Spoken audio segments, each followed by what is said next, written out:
All right, we're live. Welcome to the Highway Hills Management Meeting of July 14th, 2020. Everyone is present. Tim Wavell is representing the Board of Trustees tonight. Welcome, Tim. Thank you. We're pretty exciting here. We do have an invited guest, Bill Sharp, wants to address the committee about security gate system. So, Bill, it's all you. Okay, thank you. Should I stand up or does it really matter? Move closer. Yeah. Okay. You just won't be in the video. Okay. Thank you tonight for letting me come over to speak to the management committee tonight. Jim, did you receive the email I sent to you lately, or not so long ago, and to Mary Beth? I did about questions about security system. About to see if the MAG committee could review the proposal for the security system. Okay, I might have got it. The Signature Control, who does our work now, I guess, here in Hideaway Hills, right, Randy? Yeah, has for quite some time. Right, and his name's Steve. I talked to Steve. This is back in March, and then I talked to Mr. Kirk, who was the chairman back then, but now he's resigned, and he said he would work on this, but he's gone now. We have a quote of $33,165 for the new automatic gate system, and I didn't know if everybody has a copy of this or not. Not sure which one it is. I don't know if it's bad. We had that before. Did you print agendas? Turn it down. Sorry about that. Oh, it's no problem. I didn't see it there. Thanks. Bill, Steve, got it. Sorry for the interruption. No problem. No. All right, Bill. Bye. Okay. For $33,165, do you need a copy? Does anybody need a copy of this? Yeah, if you had a copy. See, you guys. I'm sorry, I didn't bring more, but Randy said he could send to everybody if you needed it. But I talked to Steve, and Randy knows Steve real well. Yeah, Steve Perino, he's a sales rep that we deal with. And he was nice enough to, after I talked to him, to help us get a quote. Yeah, it's complicated. I don't think, sometimes he thinks we're very serious as a club to, spend that kind of money. He does the repairs with Rick and with Randy. So I convinced him, I said, we are very committed, I think, to this, and that he's willing to come down and have a meeting with the trustees or with management, the MAG committee, whoever he would need to try to move this along if we're really serious. And we had the funding, and I told him we couldn't do anything until after the August vote. Karen Parker, in the meantime, has called me and said, hey, Bill, left me a message, rah, rah, rah. Can I count on your vote? I've done 2 houses with her. So, I know her real well. And can I count on your vote? And I said, well, I sent an email back to her, and then I sent one to Jim and to Mary Beth. I said, I'm really undecided right now because, we spent so much on the wellness building, the $65,000. We do the deck, we don't use. We lose $200,000 a year at the lodge. But, it seems like it always gets pushed out because we don't have any money. So my concern is that we're going to at least be able to talk about this at the MAG committee or somewhere, and that automatic gate system would be more efficient for the security guard. Not, he could do all these packages that we keep receiving, 80 to 120 Randy, I think, or more. And it's trying to get some efficiencies and move us up into the, I don't know if it's 21st century or what century it is, but we're so kind of outdated on that particular area. We spend money in all these other areas, but we don't do anything for security and to help efficiencies of these people that we have to keep paying more money per hour to eventually to try to retain employees, which is so hard. And so that was the main reason I was here, is to just talk about that and make sure that the committee did have a copy of this. It was back in March. Mr. Kirk resigned, so it's getting closer to the vote. And I was just kind of wondering where we kind of stand on this, Jim, or committee. Well, that was on the list last year, stuff to do. I thought it was more like 60 grand last year. I had another one. I had for one gate. Oh. Yeah, that was one guy I talked to in Florida where my dad has a condo, and I talked to him, and he was going to be able to. It's Enchanted Forest, Freeman, Forest Hill, Oh, okay, that's right. What's this one? No, is it all the gate? It's all the gates. I asked Randy about that, because Randy's my expert. I just kind of glanced at it. Randy, do you, as far as I don't remember if that was for all the gates or not, It just says that it was. I thought it was, because I talked to Steve and I said, well, that's really the quote that we need to get. He took the time, and, you know, he just didn't think we're very serious, and that's the reason he never gave it to us, and he sent it to Randy and I. Yeah. I was really surprised, because I thought it was going to be a lot higher. I think we're in the $60,000 area from anybody else. So, Yeah, it is, I don't know if it's, every gate is Enchanted Forest, Freeman, Bora Hill, main entrance. Oh, well, yeah. I wouldn't be that's it. just the only ones to make this gate. And the. right. Steve knows this property so well, I probably didn't think that possibly we needed it at that location. That's only I kind of guess. So I just kind of, you know, everything changes with management and the trustees, and now we're coming up for the vote, and I just didn't know kind of where we stood on this. If Mag's going to look at it, or I know the assessment's coming up. Karen Parker's calling me, rah, you know. And the lodge is important, guys. It really is. I understand that. At the same time, we subsidize it, and I don't mind supporting the lodge and giving my yes vote, but I'd like to know that, you know, security is important around here too. That's one of my main concerns. Security of this place is here for all of its members. The lodge is here for all the members also, but not all members choose to do it. And I guess to kind of expand a little bit on what you said, this vote for the increase is not to open the lodge. It's to increase the funds here. And until we can get a budget that balances out like that, with or without an increase, Jed, you can speak better to that. I mean, no one's saying that a lodge opening is a priority for this increase if it's voted for. Matter of fact, in my opinion, it's maybe not even in the top three. I think security affects us all. Wow. This is huge if we talked about this. I have a yes vote for you. So, I'm not done. I'm already I watched the YouTube clip we did last night, which apparently not many people. I don't think I even received it. Did I know it? It should have went out to you last today. You know, I kind of explained, like, the deck was all donated funds. The Health and Wellness Center was from amenity funds, which this committee has no control over. I mean, I feel security is a big issue here as well, and I don't really know, I'll speak for the other three members of the committee, which we had fourth here this month, but, you know, it is a big issue to me. We just had to table it because we just didn't have the funds. Right. And I will take that very seriously if we do pass this. That's one of the top issues for me, is getting better gates and having that RFID system at all the gates so that the guards can focus on answering the phone, doing their job, and not Patrolling and all. patrolling and, you know, taking care of gas versus having to flip that gate every time. You guys can imagine the sticker situation that we have. A lot of times they're outdated, or, you know, they're trying to look through, do I recognize the person? They get busy and people come with guest passes. We had a guest in here this weekend. We went to the guest who's an unwanted individual somehow got in. I mean, that we can't stop that. And I imagine with these, we can turn those off. I bet you can turn an RFID. Yes, off. absolutely. Only from Absolutely. Monday to 8 to 5, or Monday, Tuesday, Wednesday, so. I had a renter that had a renter pass, and after they were up on Cherokee, and I sold the house, and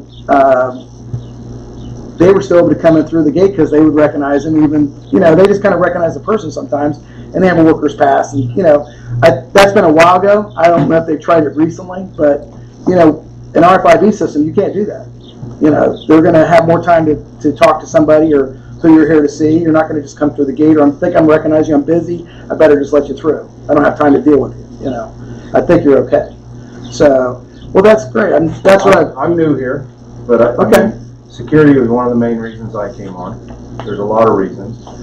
There's a lot of money that needs to come up, and like Jim says, we need to look at every piece of equipment and everything that needs to be done, but this is one of my top things. So I mean, the number's much better than I expected it would have been. I thought it was 60,000 when we were estimating. It was way lower. right. It was. I had one around. Yeah. I had probably one about that same kind of quote from that. What I did is when I was in Florida, my dad's condo, I took a picture and called the company, and then They referred me to someone that could do the work in Ohio. He would fly here. I said, you can stay at my house if you need to for some days to install this if we can work out something. And he gave me just a real general, like one gate, he needs feedback. There's a lot of information. Steve at Signature Control Systems knows everything about us, which is really fantastic. He knows our property. So I didn't even really think anymore about the other one, trying to tighten up that number at all. Because this just made so much good business sense, because he's out here all the time servicing the product. Bill, I'm seeing a quote here, and I see for a reader and controller. What about transponders? There's no transponders listed here. And I apologize, the transponder is at the... That's the thing that you put in your windshield. Right. At my dad's, it's on the rear... They can do right. a million ways. I thought, Randy... It was separate quotes from them, I believe. Right, I don't know if it was $5. You remember Randy at all? And I apologize, gentlemen. No, I'm just, yeah, Right. I work with a toll agency, so I understand the concept behind it. Or a little hang tag, I think. No, Or a budget. window usually Yeah. is sticker. Yeah, it's a detail. You can do My it dad just yourself. moved into an association in Florida, and they get 2 free decals instead of you buy these vehicles, $20 to get them. And I apologize, guys. I had some other information from him on this trust system, and I didn't print it all out, so I apologize. When I talked to Randy a little earlier today before I came to the meeting, we didn't really think I was going to need to hand anything out, so I apologize. No, It might already be in that other email. I'm sure it was, because I think he addressed that with 500 or 1,000 of those, how much the cost would be to go forward with that. And I understand that's extremely, important information. So, Jim, I forwarded you that whole email from Steve. Yeah. So you and Mary Beth would already have it. I apologize I didn't send it to everybody, but because you were asking for that information. Maybe you could forward it to them, or Yeah. Randy could. Yeah, forward it. And I think that would have everything that you guys would be needing. But that's great. Well, that was my main concern, just that, I talked to Mr. Kirk, and he, really supported it. But he said, give me some time, and, let's kind of like work on this. And then, Karen's calling me, trying to make sure that we get this thing passed. And it is extremely important. At the same time, I do know financially we're doing a little bit better since we quit losing the approximately $600 a month as an average over 12 months, $200,000 a year at the lodge. So even with the funds we have, but we need more, and I understand that.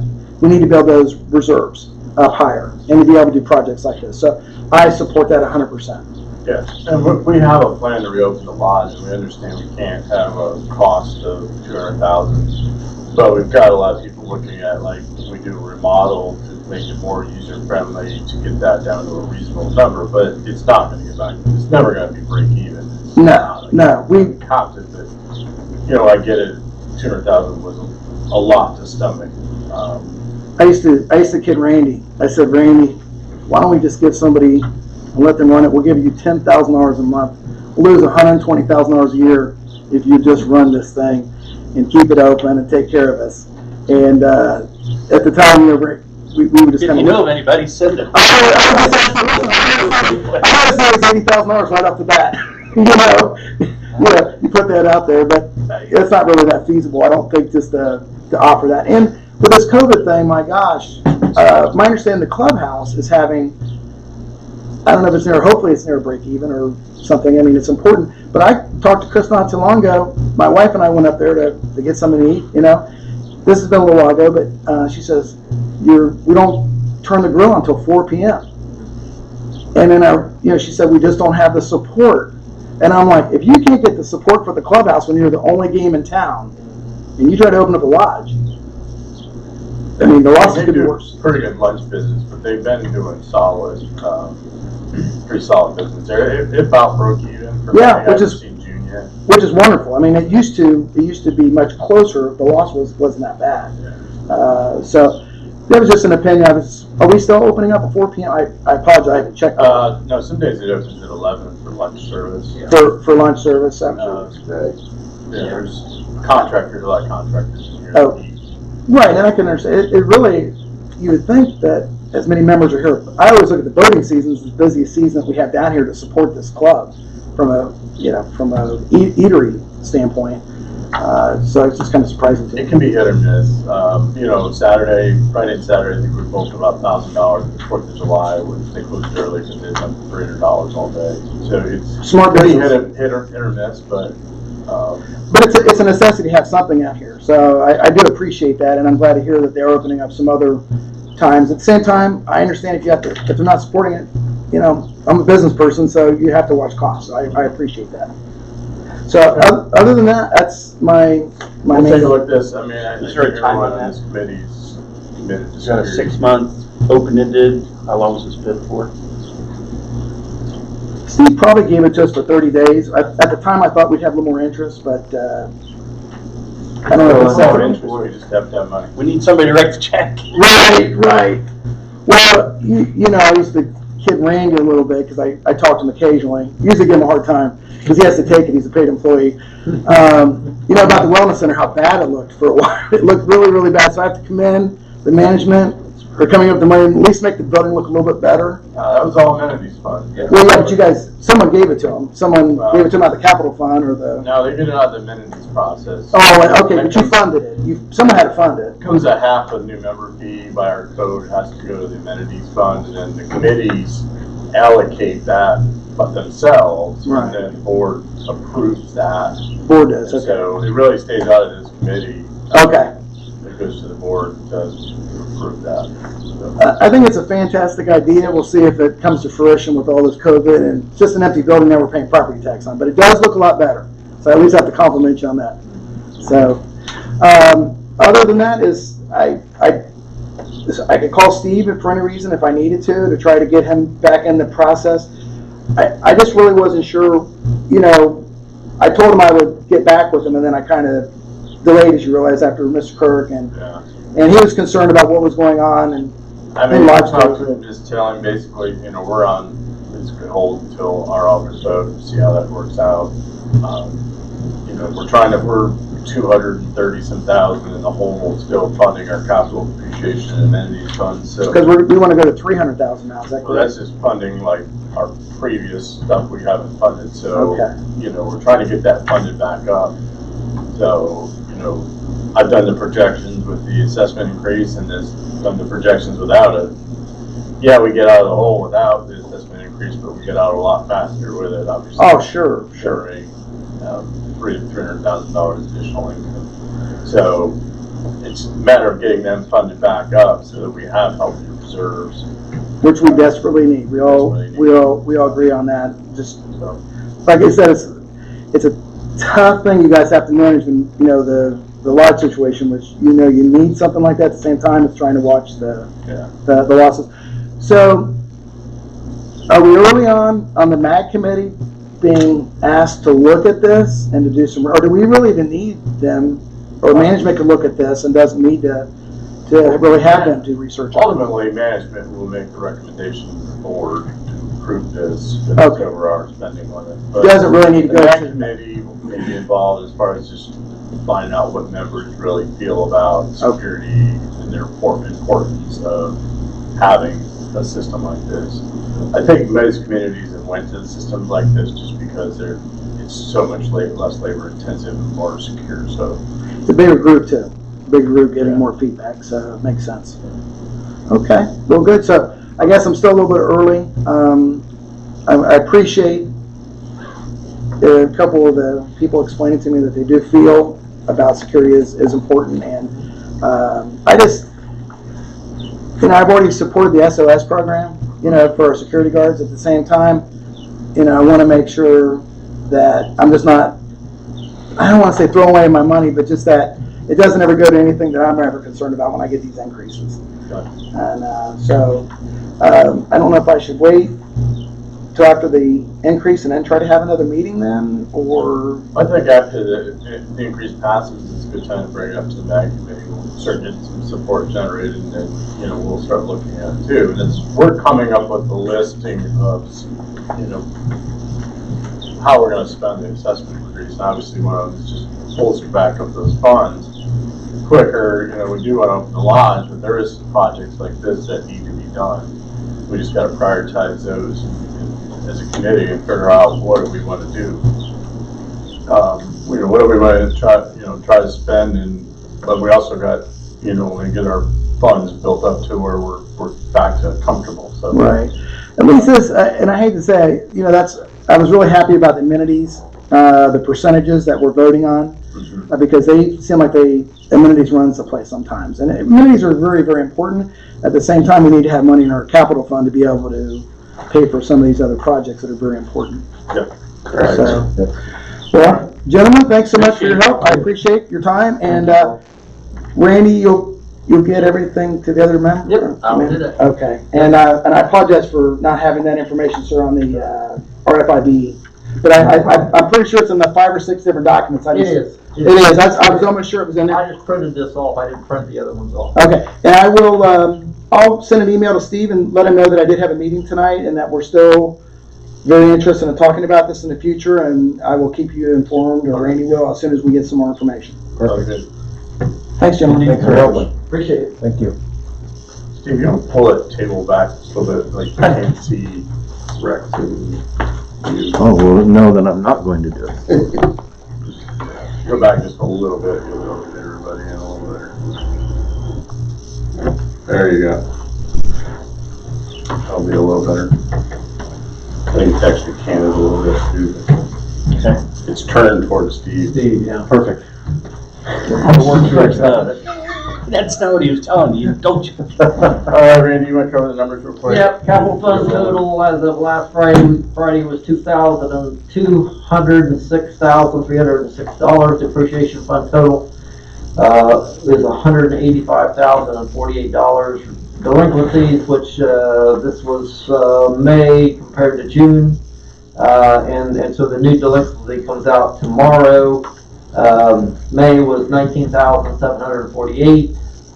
June was 19,202. Road delinquency in May was 1,700, and in June was 1,740. All the people that were on the 60-day list paid for regular assessments. There's one that was on the 60-day list that hasn't paid for the dam assessment. So we'll deal with that as of the 15th. Then the Popular Bank, we still have $101,471. Dam repair checking, there's $65,554 for a total of $167,025. Okay, any questions? All right, let's move on to cover the allocations and reserve funds at the next meeting. So let's move on to mosquito testing. All right, I got a call from Hocking County here about a week ago that said indeed they had funding to test for West Nile. I haven't got any results that back yet, but as you remember at the beginning of the season they were testing just for mosquitoes and types and species and how many we were getting, but now they're testing for West Nile also. As soon as I get any reports back, I'll let you folks know, and then I'll also let the membership know. Okay. The clubhouse generator was inspected by the state yesterday and passed, so it is up and running and ready to go. And Rick has been informed on how it works and this, that, and the other, so we're good to go with the clubhouse generator. Fire extinguishers, which we get checked every year, we were behind a little bit this year, so we did get them checked and recharged as needed. Any idea how many extinguishers are here? Only just because I want to know. Oh my gosh. A lot, never mind. Yeah, we've got a lot. Yeah. We've got several upstairs, we've got several down here, we've got security, we got them all over the place. Where they're needed, yeah. We still have one in the security truck. Yeah, They carry around. yes. Very good. All right, request for expenditures, POS maintenance fee, something Randy sent to me. I just wanted to talk about it a little bit. I think we're probably paying some fee for upstairs, aren't we? Oh yeah, it's pretty much most of it. Well, for upstairs, a different piece of equipment, yeah. But it's the maintenance fee on the whole system. Yeah, I don't know if it's smart to cancel it and then try to reinstate some type of system, or it's, how much is it, 3,200 or something? $3,261.21. A year? Yeah, an annual service. Yeah, fee. the annual service maintenance fee. So we got what, one system at the clubhouse and Three three upstairs. upstairs. Yeah. So, I don't know. I don't know, Would we it be always worth got, asking them? I mean, if we're not using it, if it's not gonna cancel some kind of warranty or something, but I know. yeah, I think it's a good idea. to We're gonna ask. ask them if they'll Yeah. kill three of them, just keep the one system Yeah. going. I think I it's a just great wonder what idea. like, we try to open the bar back up in September. My fear of trying to open the bar right now is with the COVID guidelines, we're probably yeah, and I don't think that's gonna change for a bit. 6 months out from having. But just see no what restrictions. what the switch flipping Yeah, looks like on that. absolutely. That'd save When us do they a meet couple that grand, timeline? that's a couple grand. Pay date is, August the 7th. So we got a little time. And see Yeah, if we I'll can give them a call tomorrow. split out.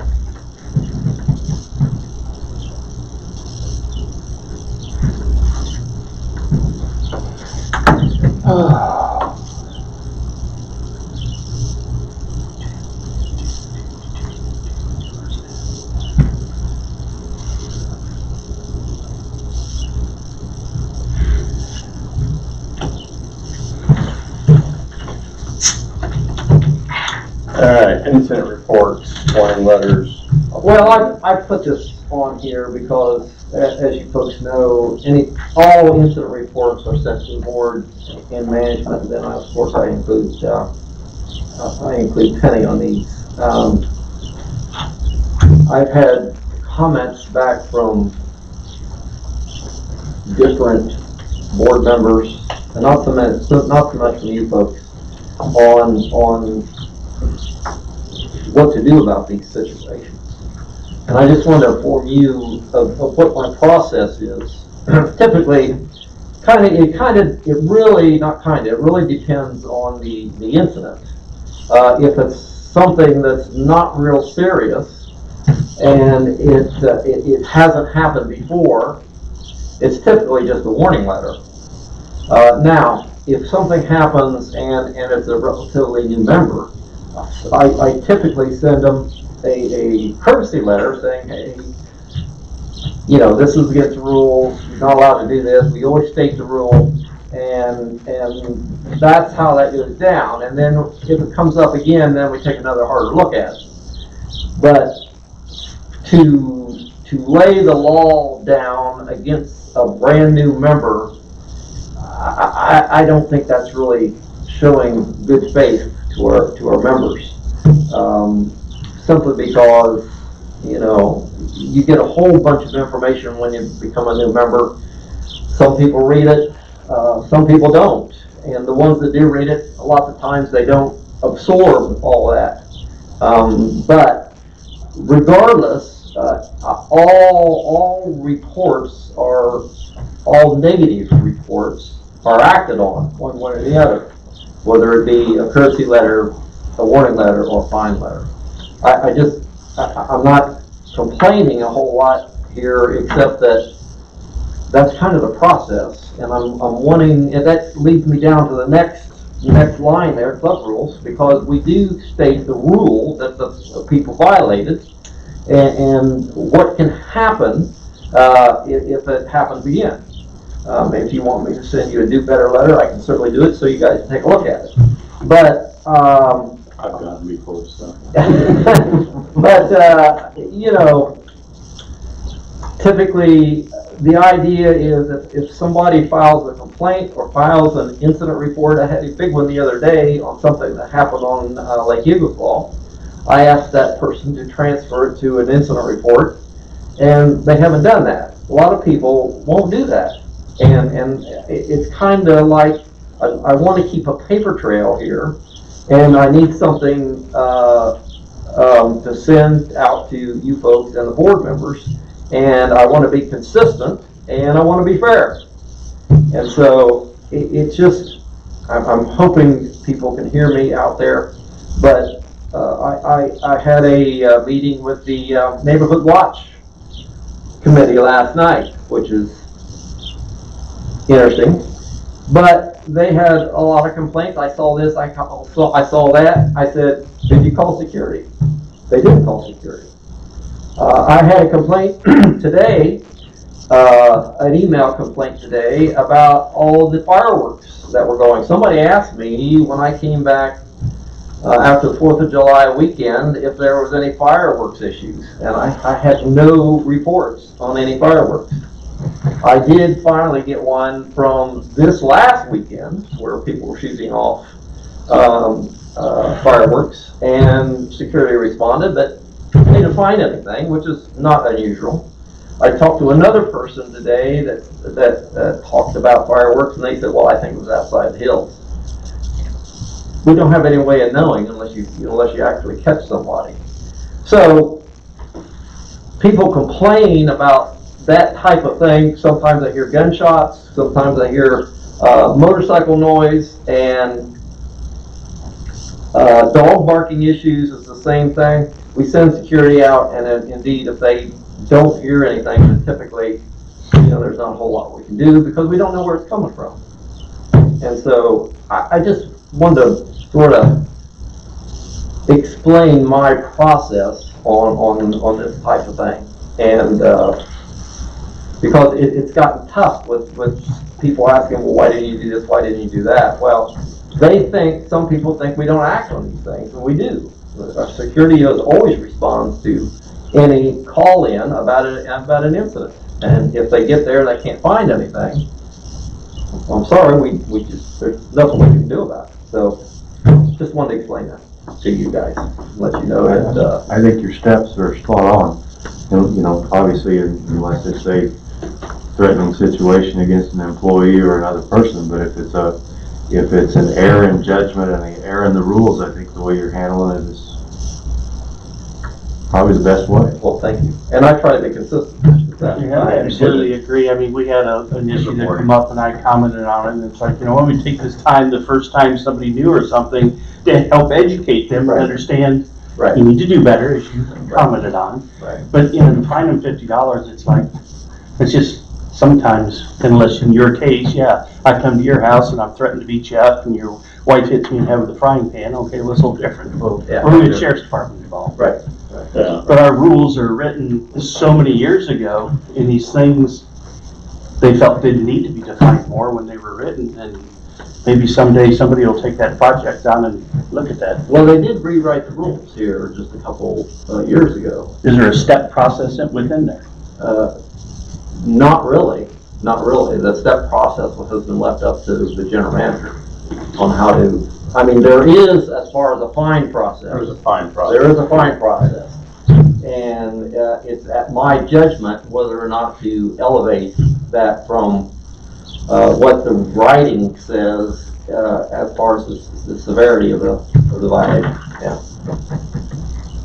And they can always appeal to the board of trustees. Correct. If you get a fine, you don't agree, or think you should have just got a warning, you Yeah. can always appeal it. We always put that in there too. Absolutely. I mean, I think giving people, especially new members, a warning, hey, you did this, it's not against the rules, but as long as it does, like Rick said, as long as they're not being belligerent to employees or causing dangerous situations, they can change our procedures. Right.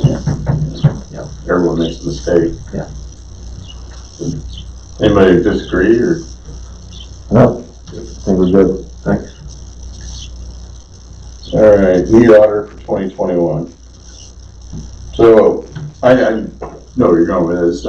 Christine Shipley from Caroline Shipley from our JC company. She retired. I don't know that they've ever hired a new auditor. That firm has done the audit the last several years. Ever since I've been here. What they do is we have an audit every year, 2 years. They audit 2 years at a time and issue financial statements. Costs us about $10,000. I had somebody bid it the last audit, and they came in, somebody out of Columbus, and they came in at about $12,000. So we stayed with JC Company, but she's since retired. So we've either gotta find a new auditor, or I mean, I guess the other option is, do we have to be audited? I mean, is that gonna We do it out of, I mean, the bank does ask for it, but we're about done with our loan. I don't know, do we need to spend $10,000-12,000 to be audited? I don't know the answer to that. I'm all about openness and fairness. I just don't know if it's good use of money either. We could have our statements reviewed, which would, somebody comes in, they basically, don't do the extent of the work of an audit, but they still put it together and look through everything, look for anything wrong. It's usually about half the price. So, I mean, is it just because we've always done an audit? It's why we I don't know if that's in the code or not. I'd have to have to check. look. I'd have to look, yeah. Yeah, we have always done it. It's actually probably a good idea. It's not a bad idea. Yeah, It's just, it just, it's and $12,000. she did give us names of some folks that could pick it up, which I don't know if I shared that with you. I've got that list of names I can give to you. Okay. So you can decide how you want to handle that. But I just want to make everybody aware that, it is coming up for next year. And We do typically don't do that till March or April, but I mean, ultimately it comes down to the board. If the board wants to have it done, I mean, I guess I'm in favor of it still. I think it's a good check for our members to know that our books have been reviewed and looked at and audited, that it is a discussion if it's worth our got the treasure right $12,000. there. Got the treasure right there. Yeah. Yeah, we audited the crap out of him. But, I mean, it's open for discussion. They just don't know how people feel about it. So at the end of this audit that we've had in the past, this is certified that everything is to be true and factual, and we didn't quite go to that far either, did we? It's an audit. It's not, they don't Checks and certify. balances. They basically certify that the financial statements are prepared according to GAAP, or well, modified GAAP, but I mean, they don't go through and audit every single transaction we do over 2 years. They're looking for the odd things that might be presented wrong or an obvious mistake. So it's not a forensic audit where they're coming in looking for a fraud or, a specific, hey, we think there's something going on here, we're hiring to come in and do that. It's a financial statement audit, what it is. But it does give a peace of mind that, our books have been looked at. Well, they also do a fraud study and advise us on things that we should do differently as far as possibility of theft, that type of thing. Yeah, they do that also. But they have done. There's no rules or regulations in the state that we have to have this done. That's what I'm not sure, if it's in the code or not. Well, maybe not even just in our code. The state code, the state's. Yeah. Yeah, I don't know. Jim would know better than that. No, we'd have to have the form, we'd have to have the taxes done, but not necessarily an audit. There's no requirement of a nonprofit like ours. We're not a 501c3, just a 501c, I think. But there's no requirement to be audited. You do have to do the tax return. Right. But there's no requirement. I mean, I think it's just always been done, or it's in our code, just because, the board at one point thought it was important to have that done. Well, I think it wouldn't be hurt to go out and get pricing on it. We have 3 or 4 groups. See what it costs. I do think if you pass me the list, but we'll call some of them. If you want to email it to me, we'll Okay, I call can some of email it. these and Yep. see if we can get them to come in here and give us a quote, which we could present it. Good deal. Swimming risk. Okay, I've had several people approach me about all the activity that's been in Arrowhead. We've never had that many people swimming in Arrowhead, ever. And they were concerned that, number one, there's no signs. We're not requiring anybody in there to wear life jackets while they're swimming. It is in the rules that people swim at their own risk. That's basically what it is at the beach. But their concern was, I've seen people out there all the time, even when it was too dark going cold to get in the water. But the safety of people is a huge issue for some, that if we have a drowning, accidental drowning in one of those ponds, there's really nothing other than our statement in the rules to protect the club. And, I mean, we do have insurance, of course, but, I mean, we don't want anything to happen. And so I just come to you asking your opinion on what and or if we should do about this. I mean, we can post signs, which probably we should do, because we do post signs, keep off the ice, or on the ice at your own risk. We do post those in the wintertime, but we haven't posted anything on our ponds or our lakes for summertime. And I just come to you to see what you think about that idea. See if we should do anything. Is Arrowhead your main concern? Arrowhead's the main concern. Now, there is a lot of activity in Eagle Fall as well. That's what I was gonna say. Yeah. I mean, have we ever had any signs on Lake of Four Seasons? I believe we do. They're that main sign when you go in. Yeah. I've never read it. Yeah. Well, I walk by it every day. that, yeah, I know. Well, there's one back at the north end also, but I think that's what you have, because you've got a lot of rules on there, not just one swim at your own risk sign or whatever. You know, I mean, the kids are really having fun there in Arrowhead. And I see them down there in Eagle Claw also. Yeah. Swimming. yeah, oh yeah, beautiful, yeah.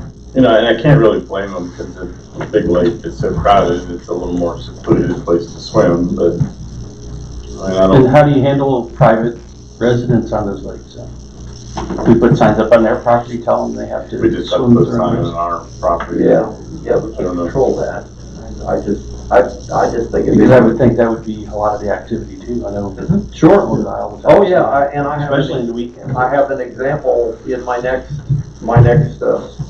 subject there of that. Well, I think we should post. I mean, that can jam us up. If we post on one lake and not another, why didn't we post on another lake? If we post on all lakes, I think that gives us somewhat of the coverage that we would if we didn't. Wouldn't hurt to put, Right. most of them, Eagle Claw, they come off the dock. Same with Arrowhead, they're coming off that dock, and then you could put one at the boat ramp and maybe at the beach, 4 signs. So the majority of people enter the lake. It's not gonna cost that much to get those No, it 4 wouldn't cost signs. that much, no. But all we're saying is swim at your own risk. That's right, at your own risk. Okay. good. No, I do not want to restrict anybody's swimming. Thank you. Right, I don't either. It's just that I think, Should we board congenial, and it's probably gonna cost more, but please enjoy the lakes, but swim at your own risk or something? I'm all about this warm and fuzzy feeling. Well, I mean, you know, swim at your own risk. It's like, was there snapping turtles and alligators in Yes, there? there is. yes, there is. Snapping turtle, yeah, I can witness to the snapping turtles. yeah. And snakes. Well, the swim at your own risk signs you can buy pre-made. Let's do it. They're probably And I think it would offer us a limited amount of liability if something happened to us. Someone can't point their finger at it. Right, exactly. And I've got people questioning, which I think that would put their mind at ease at least a little bit. Okay, And it is allowed to swim on those, so maybe Yeah. even a blast stating that, the same thing. And people concerned with the safety there, we want to make sure that they are enjoying the lakes and doing it safely. that's what we're all about, but safely is the. And I know it just seems like every time we have something like this, but it is the right thing to do. What about an age limit? I mean, Well- there's 8, 9, 10-year-old kids here without any parent. Oh, yeah, absolutely. supervision. I mean, Oh, Sure there is. They're probably younger than that. horrendous. It's horrendously hard to police that. Right. Because there's so many places to swim. But yeah, I hate to see a young kid or something not have supervision, be out there, but Yeah. I don't know. I mean, I think usually we would get into forward making a rule for Right, all lakes, but I don't know if that would how that would work out. All right, buoy placement. Okay, recently, we had a member buy 2 buoys, and we placed them. One of them had gotten damaged, so basically we replaced that one and added one. Had another member say, hey, I've had a buoy in front of my place forever, you need to put it back. So we bought 2 more buoys, one for that one and one as a replacement. So the other day, I had a call for right there a lot. I think it was, well, they're just down from, next lot over from Bill Sharp. I don't know if you know where he lives. He's the first house beside the boat ramp. But the next house down, they said, we'd like to have a no-wake buoy in front of our house. Well, Rick and I went out there and took a look, and we've got buoys right there. I mean, they're about 100 feet apart, maybe more, probably maybe 200 feet apart. But I don't really think they need another buoy out there because No, I just don't think they do. I don't think they do. What they're getting is people put their boats in at the ramp, back up, and then turn around and take off, which is just, a buoy's not gonna stop that because they're in the no-wake zone. Right. I've seen people do it. Right. I get their point, but it's, people are just breaking the rule, the buoy's not gonna stop them. Right, and I agree. Then I had just another person the other day that lives on the other side of the lake on down and said, hey, my kids swim out there all the time. I'd like a buoy in front of the house. I don't know how far this is going to go, but you know, the lake is narrow enough as it is. And yes, I want to keep people safe. I don't want anybody to get hurt. But another buoy on the other side of the lake where for just one family, I'm a little skeptical about that as well. Is there any buoys along there? There's a few, yeah, in the cove area. Where these people Across the live? inlet. Well, they live out, not in the cove, they live out on the main part of the lake. Yeah. Yeah. But there is a buoy though, keeping people away from, hypothetically, away from their dock. Well, there's not one close. Gotcha. Yeah, that's what they're requesting. I think in the lakes, rules, it says, even if there was not a buoy, you have to maintain a specific distance away from the shoreline, 30 foot or something like that. 30 or 50 foot. Yeah, you might have to see Powell look into that again, but ask Sue about it. Well, she's the one that brought up the fact of this other person on the other side where the buoys are already there, which I didn't really agree with, putting another buoy there. She's the one that brought it up. Okay. I mean, I don't agree to put one by the boat ramp. I think that's just bad behavior, but I do think, where I'm thinking these people are, I can see that people do run close to that area. I don't, maybe a buoy there is a Okay. bad idea. I don't have a problem.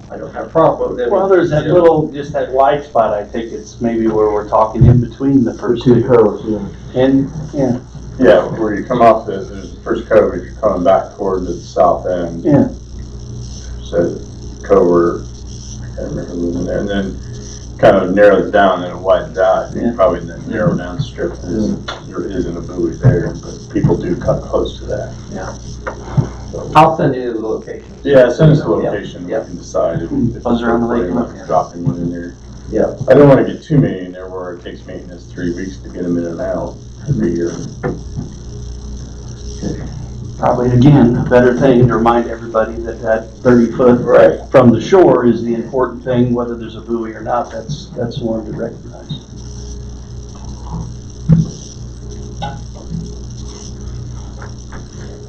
Good points. All right, the next item is flags, political flags.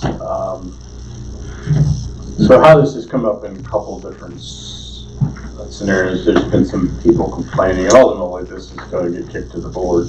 You're welcome. But like in the boat parade, there was some political signs, and I think it irritated a few people. But the bigger issue is there's a sign on Tillamook that is a Confederate flag with some words on it. And it's nothing offensive, like, swear words or anything like that, but it has upset some members. And so I've been looking around as I drive around, like, what do people have for flags? Obviously, the American flag is off limits. You're not taking that down, but you see different college teams,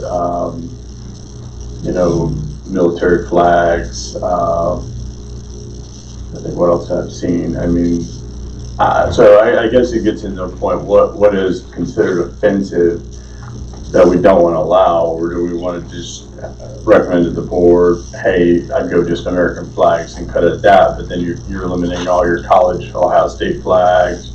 There's some people on the dam on the lake that have different colleges, which I think is fine. It doesn't give me any heartburn, but there is one house, I think, that used to have a bunch of flags on it. I don't know what they were, just decorations. Yeah, they still do. So yeah. I don't know where this is going to end up going. It really comes into a free speech, but it does violate our rules. So I think everyone kind of knows what flag is getting most of the issues. But Well, the reason I brought it up is because, I mean, in the past, we've said no political flags. There's no rule. It's just that's what we were told to tell these folks.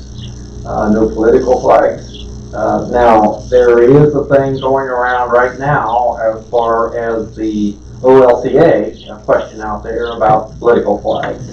And I'll get that data and send it all and figure out what they're doing about it. Some of them are allowing political flags 6 weeks before the election and a week after, or a day after, that type of thing. But in the past, we've told people, no, we don't want any political flags flying. But then when this new thing comes up about the Confederate flags, I've got people calling complaining about that. And that's why I told them I was going to bring it up at this meeting. And we can decide, what we want to do, if we want to bump it up to the board, let them make the decision. It's just that I need something to tell these people when they call and make a complaint. It is going to be on the board's agenda. Is it really? Yeah. Oh, I okay. think it should be ultimately a board, whether it breaks the current rules. I mean, we can obviously give our recommendations.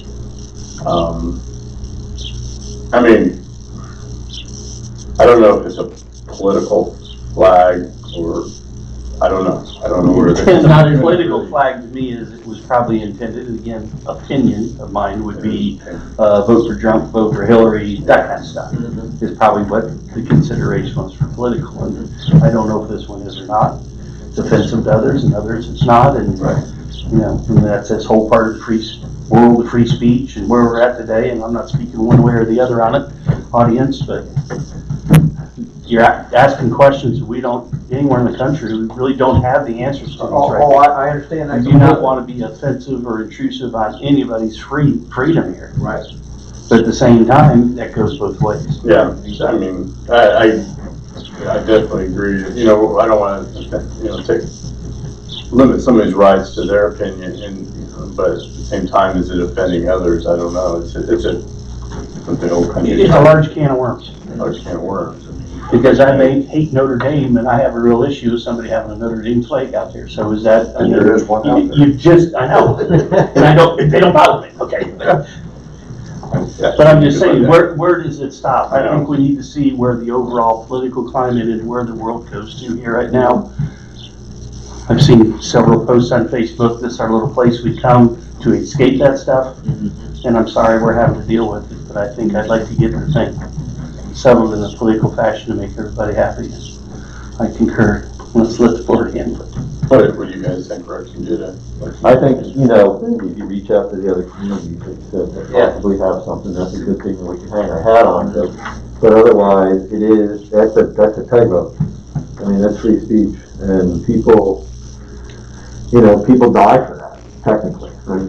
Physically too. But the thing is, where do we as a community draw the line? If we have some instances where other ones are, then we can say, look, we're following this trend this way, take it from there.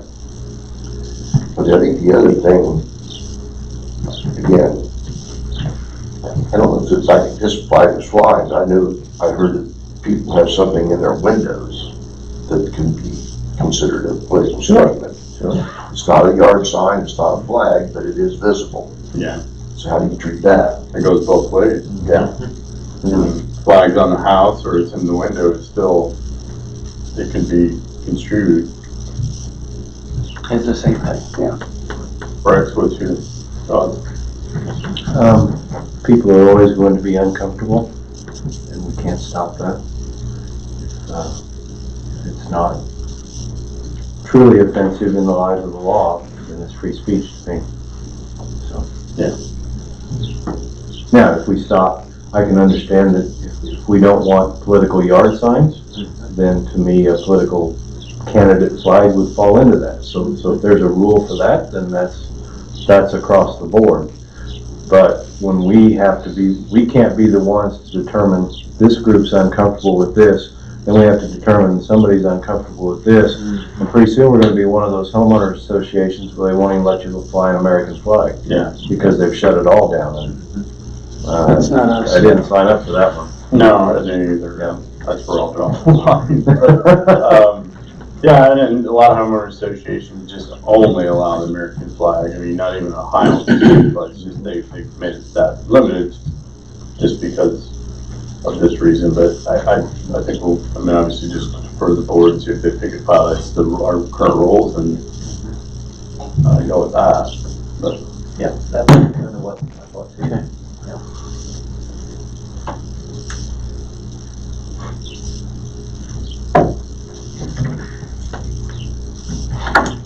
Telling me something scary. When somebody says brewery situation, I get nervous. AJ? Yeah, I'm gonna let JJ Alright. take this one, just sort of Okay. let folks know what's going on. Randy met with Scott on Friday. Well, I talked to him on the phone. Talking with him. Yeah. And I sent him an email and I sent him a text and no response. I finally got in touch with him today. I'm going to meet with him at one of the breweries in Westerville this week and talk with him. We are totally out of HAH beer. He was saying today, he was talking about a lot of different things. It was an interesting conversation. But he said that technically, under the law, we don't, even though we have a brewery license, we have a brewery, we do not have to brew. So we're not in any type of violation now that we have a brewery and we're not making beers.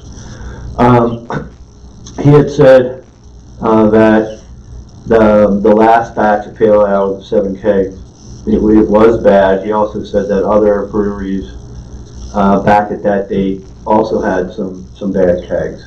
Whether that's true or not, I have nothing to go by on that. I have to take his word for it. But I would really like to just sit down and talk with him. My son is up from Florida. He has the brewery. And I think the two of them could sit down and they could pick each other's brains and really figure out, where to go forward from here. My feeling was that, if we do not use him anymore, it's no big deal. He would be fine just to walk away. But I don't think that solves the problem right now because there's nobody to step right in. I thought about maybe brew clubs or something like that that should come in. But you still have these regulations that you have to deal with. And home brewing and, mass brewing like this, granted, it's the same procedure, but you open yourself up to, bad yeast or something like that. That just can't happen. So really, I just want to sit down and really talk with him. I think what we have to do first and foremost is at least get him back in to get the beer back on. And then that'll give us time to really see what other options we do have. In talking with Jim, we're looking to bring in the guest kegs for now. The Jack Eos, the Brew Dogs, the things like that, bring them in. I had asked Chris to see if they had a list from our distributor of just what a half, what a quarter, what a sixth will cost in different beers. So then we can see there. I do have a Excel sheet now that my son gave me that I can take a look at whatever this costs. This is what we should charge and this is what we should make. So it's a standard sheet to have along those lines. So you know, for right now, I think we just have to keep going. I've heard good things. I mean, I like their beers, but, you know, I haven't found a beer that I really didn't like. I shouldn't say that, but I won't tell you what I don't like. But the thing is, I think we have to keep going now. I mean, the COVID, the closing the lodge, all these things are factors in it. We had the 7 kegs up there from November. You know, and pale ales, they don't go bad, but it's not something that you want to keep for 8 months either. You know, the IPAs are different, lagers are different. Each beer some last longer, some don't. The other thing is, I think we really have to clean the kegs every single time. And there's the old school that says you don't have to, if you keep them cold. Really, the way that yeast strains are now, my understanding, like I said, I'm not an expert, but you should clean the kegs every single time. I think what we could probably do is there's enough local breweries around here now where you don't have to go into Columbus. We could go to Brewery 33, maybe get something set up with them, or Double Edge. They're both, you know, within a 20-minute ride. But to get these kegs cleaned every single time, I think is really a step that we have to take sooner rather than later. Is Scott willing to do that, or do we have to take him somewhere? He does it now. He takes him them up to someplace now. his place. and Yeah. clean them Well, up. he takes it up the elevator. You know, are you I familiar? know Yeah. elevators sell them too, though. Yeah, he so. takes them up the elevator. To get them. I think we could probably find something closer, and, you know, I don't know, I'll talk to some of the local brewers and say, you know, what would it cost for us? You know, can we bring ours in and, you know, keep one of their beers on a guest house? You know, something along those lines. Did he talk to you about the other option of using the, Half barrel? yeah, He did, he was trying to stay away from it due to the fact of he doesn't use preservatives. Yeah. I've talked to others and they say that really shouldn't be a factor. But I'm gonna take his brain and I'll. well, he was talking about using, instead of using grain, using a liquid. There are syrups that you can use it instead of, but do we want to change the recipe for Right. the people's here? That's That's what the it thing that, you know, people here, they like it, they like their pale ale, they like their lager, and it is good. But the thing is, if you go to something like that, you're changing the recipe. Right, And so exactly. you're changing taste. Yep. It'll be similar, and, you know, maybe half the people won't really realize it, but the other half probably will. Well, the big thing I picked up off of that was you can make half as much. Yeah. Make half as Yeah, much. you don't have to. And so you don't have to, with the slow time, you don't have to worry about it going bad Mhm. as much. Right. That's what I picked up off. Well, that's the whole thing, the turnover. He said, in talking with him, he said that he can show me sheets from way back where we were using the Yeah. box, we were drinking the beer, it was going through, it wasn't sitting. Yeah. But lately, before we closed the lodge, I guess we had the batch ready and then everything shut down. So, you know, again, it was funny. You know, some last, some don't. So, is he coming in? Do we know? I'm gonna go in to see, I'm gonna Yeah, go is see he him. scheduled to come in and brew? Not yet. Oh, yeah. Yeah, yeah. But that's my next thing. When I do talk with them, if it's okay with everybody, I'll say, look, let's get back, let's get something moving again. Yeah, so I think we're gonna get our beer back in. Yeah. And that'll give us a chance to turn around and really see what's going on. But we are fixed on the amount we can brew. Yeah. So we do have the potential for waste. Yeah. Yes. You have that no matter what. You really do with this brew. Well, we've got a real high potential of that now with Yeah. COVID-19, not knowing if we can get the bar upstairs open back up. Right. I mean, there's some risk. There's some in it. risk. Well, but there's another thing we can look at too, is there enough people, Jim, you and I have talked about, is there enough people, and Randy, you too, of selling, you know, the sixtels. I have an opportunity to get my hands on some sixtels that, you know, I have no problem with if we put them into the system, to use them. And, you know, the price of the half keg or quarter keg, you know, can be pretty high up there. But the sixtel is one that people, if they really like the beer, they're gonna get it.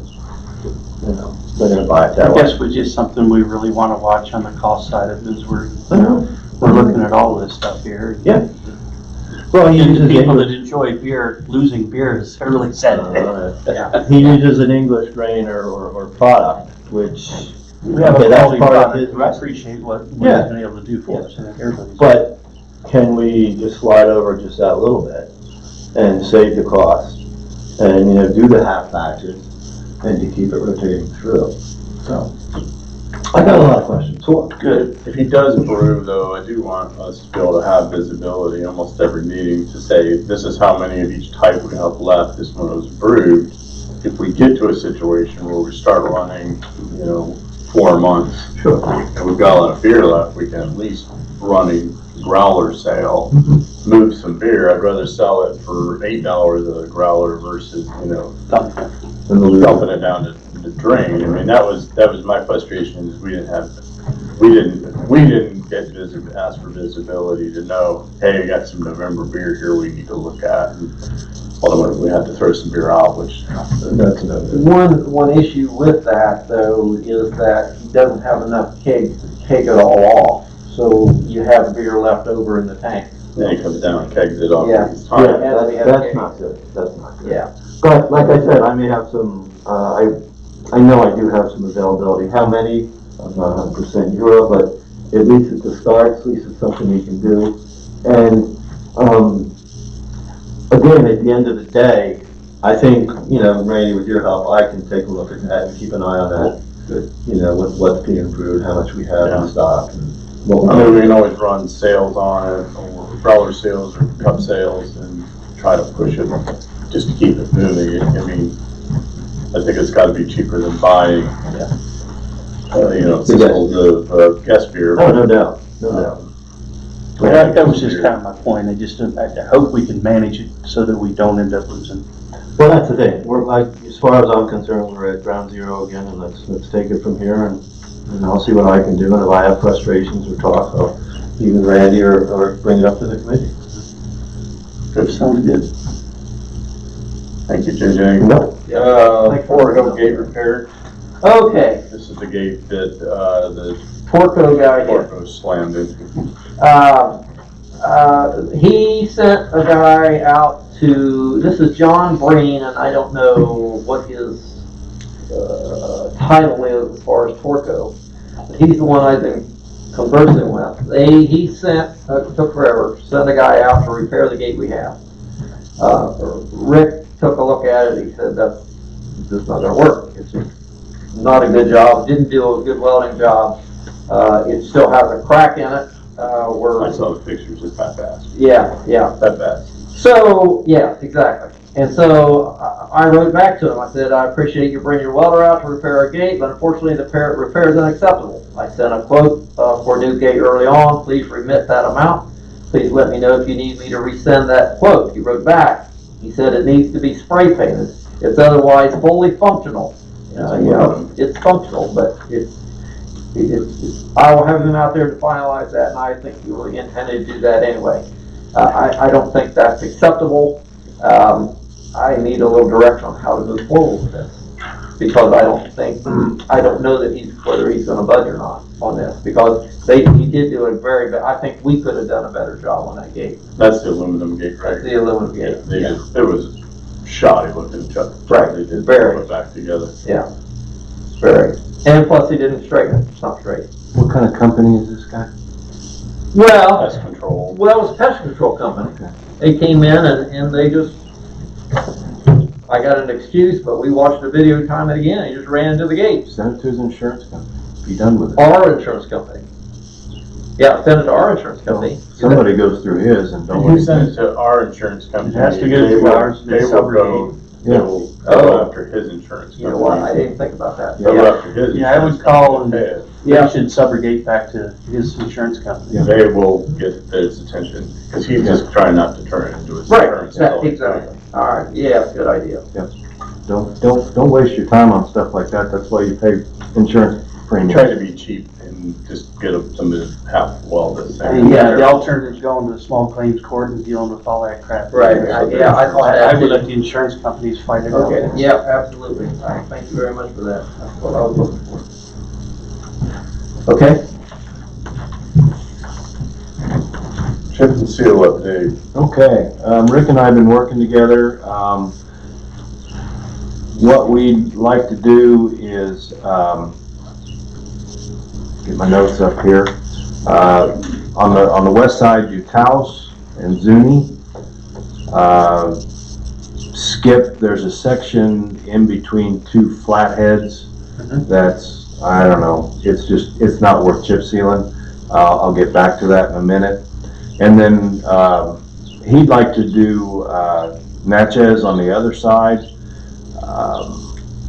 I think he's really worried about that blowing out if we have a bad winter, and I don't disagree with him. I think there's places that probably aren't worth chip sealing, but right now that's all we got. So what that would be about 5.5 miles of work. And I don't remember the exact number, but I used $17,800 a mile, which was pretty close to the quote. Something like that. So that'd be right at $100,000. Rick's been out doing a lot of patching. I would like to know, whenever you get a chance, to know how much asphalt he's having to put into that. I'm kind of budgeting about $30,000 in his patching. I don't think he'll do that much, but I just want to keep track of it. Okay.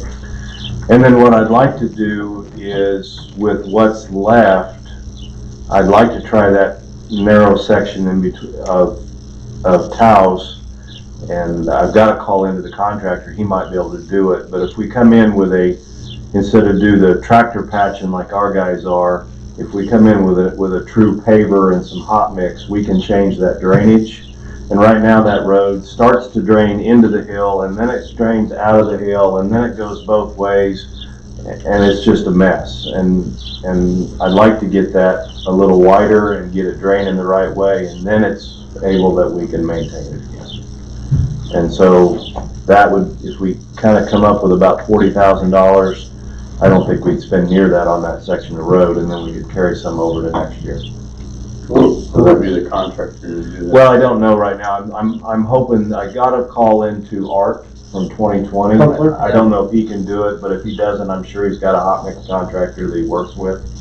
It's got to be somebody that has a decent paver, a small paver, but one that's got slope controls. And then Rick and I will go out and we'll try and just figure out which way we want that road to drain.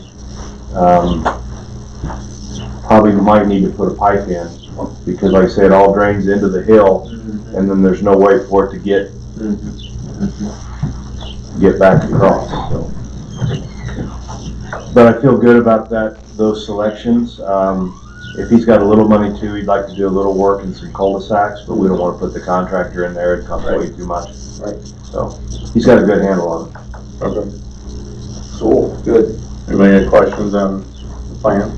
No, sounds good. If I don't hear from Art in a few days, I'll give you a call. Maybe you can. Okay. I left him, and I mean, I understand when people see a 785 number, they don't pick up, but I left him a message, so. Yeah. Yeah, I had a hard time getting him to get back with me too. Trying to give him more money. I know. Those guys running 14 directions this time. Yeah. Right.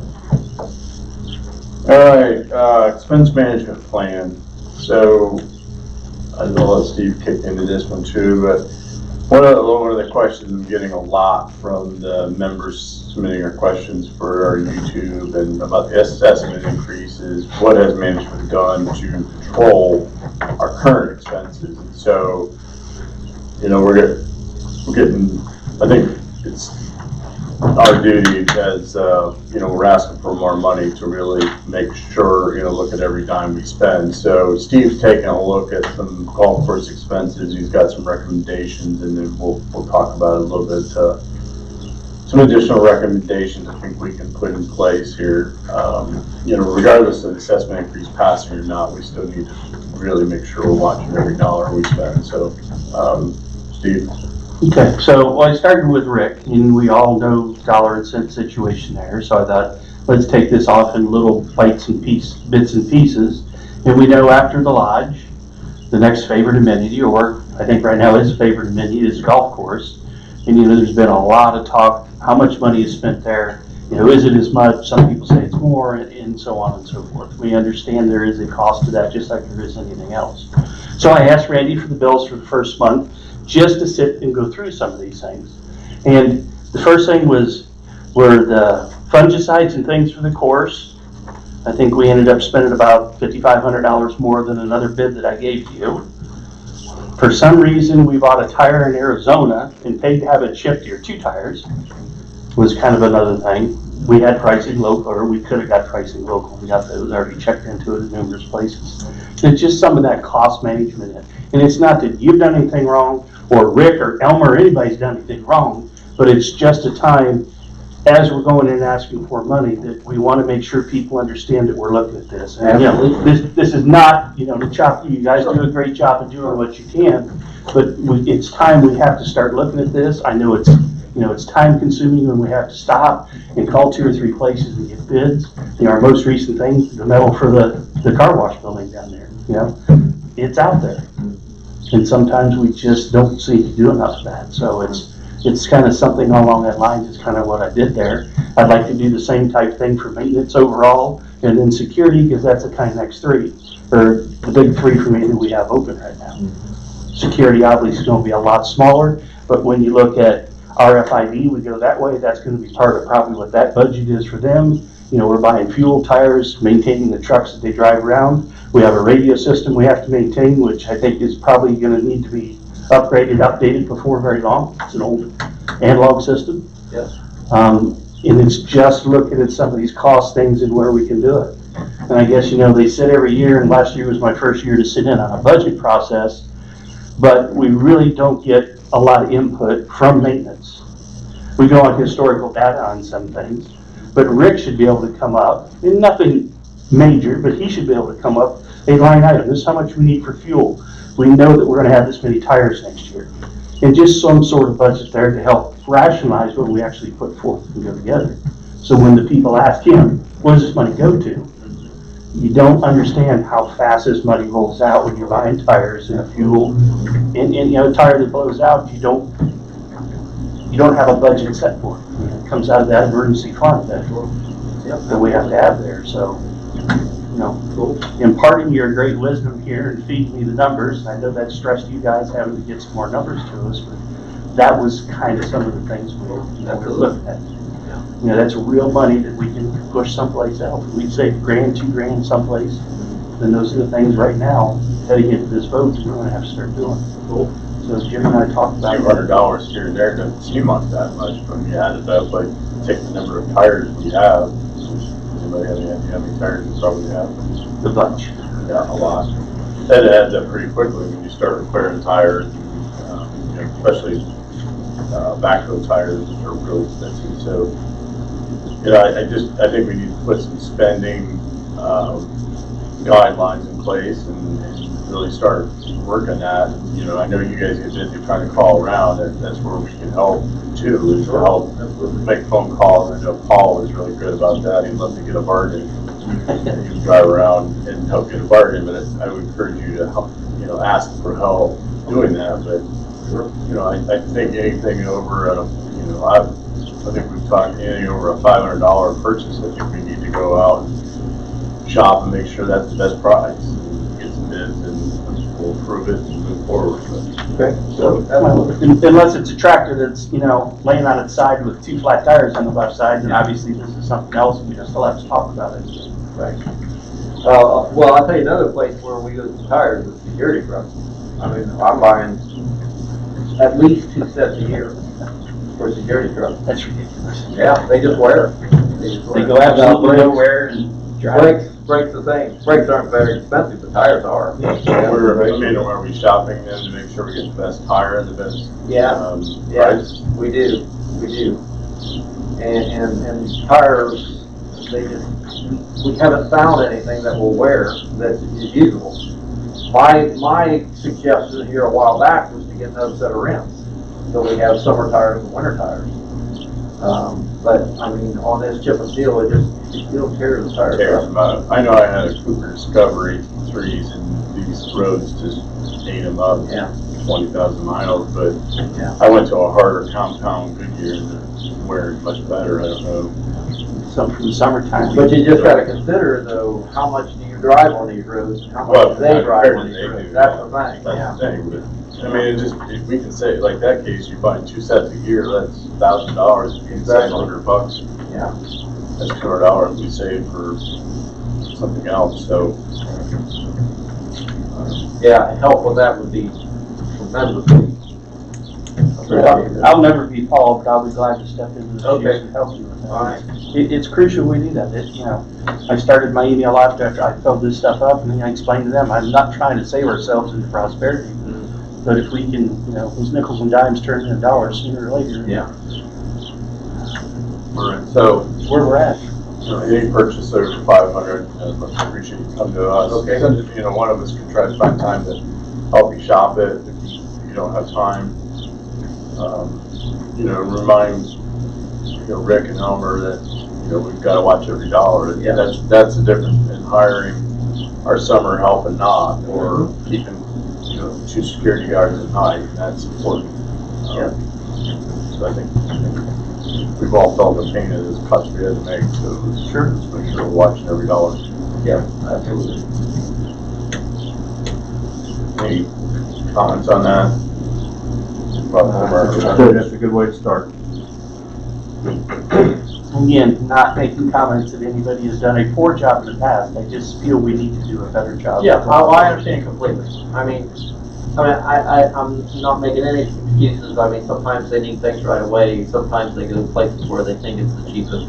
They do price out things in different places, but help somebody that's got a little bit more time would be tremendously appreciated. We fall into the rut. My guys fall into the same rut. Yeah. We've always picked this part up at this place. We've done it for 15 years. We always just send one of the guys up there to pick it up. And maybe they figured out that we're always going to go there for that part, and they're not giving us the best deal in the world. Yeah.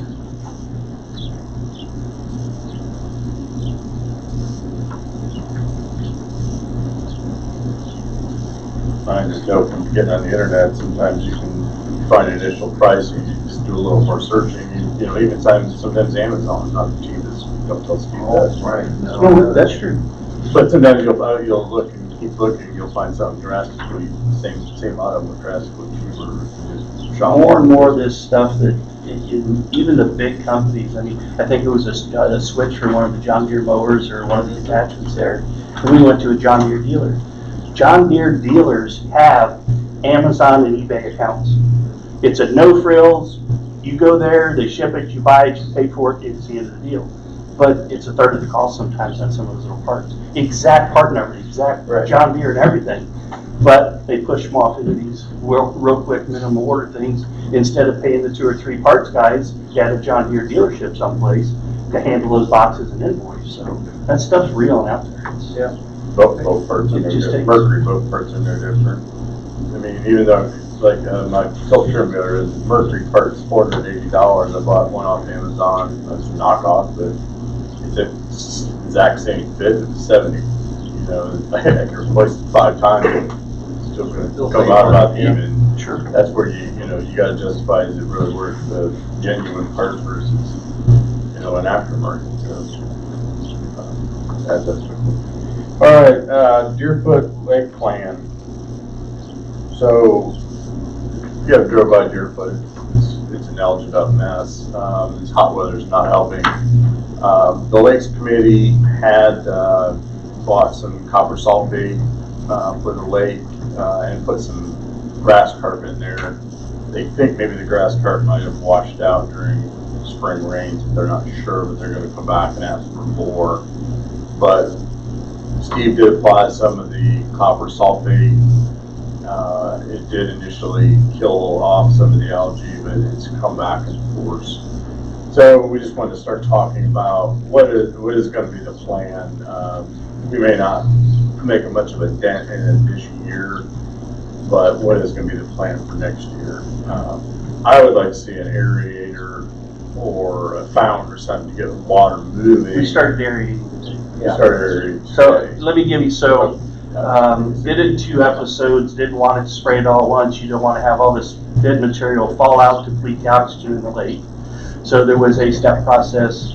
Experts pretty much confirmed the fact you wait 2 weeks. That's the period of time that I waited between the applications. At first, we've got a good kill knockdown of it, but last night when I was there again, I now actually took a look at what it is, and our main problem there is called duckweed. And it's these little tiny leaves that have one little stem that go down here. And all that stuff that's floating and kind of runs in the channels, the way the water moves, it's duckweed. And copper sulfate does nothing to it. The best way to prevent it is to have aeration running, because it will not grow in water that has movement. It is kept cooler. And that's why the big portion, the Deerfoot, is clean, basically. It's where it gets shallower at the other end, and there's just no movement of the water there, unless we get rainwater that's coming through the drainage pipes and things like that. So it's kind of just laying there stagnant, not moving, and it's, I asked Rick, how deep is it? And he says, well, it's hard to tell because you may have 2 foot of mud on the bottom of it, but 2, 3, 4 foot maybe in some places there, maybe even shallower. Yeah, it's probably not a whole lot deeper. And I think he said there was another area or closer to that point. We talked about it, and I said, after I've treated this, I want to let it set there and let some of the stuff fall out, and then after we see, maybe here in a week or so again, throw that other aerator on. We're not going to kill it, but I think we may be able to stop it and hold it there. If we want to treat it, we can, but I'll have to get a cost on that back, on that. Well, I think there is a treatment for duckweed. Oh, they're available, yes. Yeah. Oh, absolutely, there's treatments for it. Do you The want- best thing is aeration. Okay, well, that's a lot cheaper too. It We've already is, got and that, yeah. that would be our plan starting next year, but I think we need to have a plan to clean it up this year. Okay. So we just gonna run the aerators, you think it'll slow it, or we're gonna try to Aerators treat it? should keep the water moving. In the next thing's temperature. What, we have, how many days? 90 plus? We got. That didn't help us any. We got more coming up here. There's not gonna be a stretch of 7 or 8 days. There'll be a. So we may want to look at a treatment, at least up on that knoll where those fingers are up on that end of it. A duckweed treatment. Yes. What is that? What do you treat? There's several products. The backbone of most of it's a diclot product, and different companies make different things under different names, but it's all backed up by that. And basically all it is it's just a defoliant. It takes what's there and destroys the plant tissue in it. Then if we have the aeration going, that should keep it from new stuff regrowing. Can we get a It's plan? dumb. I didn't know anything about duckweed until the last couple days, and I looked at it. Yeah. It reproduces every 24 hours. One duckweed plant can produce Yeah. 17,000 some odd new. Oh, my gosh. So it's not something you want to leave unchecked, because it can take the entire thing over. Biggest problem is, it's taken from pond to pond by geese. Yeah. That's number one, control is aeration. Number 2 is get rid of Fine. the Well, geese. yeah, where's The our- geese oh, from there's one.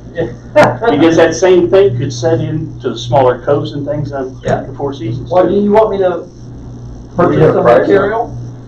We should look into that, yes. That's I'll talk to you tomorrow. You want Can to, you okay. price it, Steve? Or I can check on it, yes. Yeah.